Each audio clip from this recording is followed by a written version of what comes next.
डुंगरीपाली video को BJP पक्षर स्वागत संबर्धना ज्ञापन।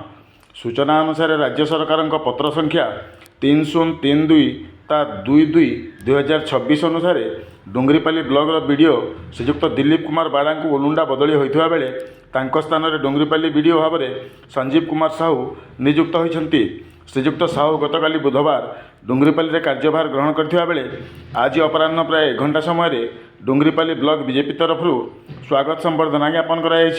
एही कार्यक्रम में वरिष्ठ नेता नितेय पाल, रूपधर प्रधान, डुंगरीपाली मंडल सभापति प्रवीर साहू, रामपुर मंडल सभापति श्रवण भुए, जिला आदिवासी मोर्चा सभापति बैशाखू मिर्धा, वीरेंद्र कठार, सुरेश प्रधान, विकास हाथी, सहला सरपंच पटुआरी प्रधान, सहला समिति सभ्य पूर्णचंद्र मेहेर, बंधपाली सरपंच क्षीराधर बुड़ेक, सरगुल समिति सभ्य पुरंदर साहू, निमेय साहू, अशोक साहू, कलाकान्हू महानंद, राजगोपाल प्रधान, धर्मेंद्र बगर्ती, रामकृष्ण नाग, मदन गड़तिया प्रभृति बहुकर्मी और कार्यकर्ता उपस्थित थिले।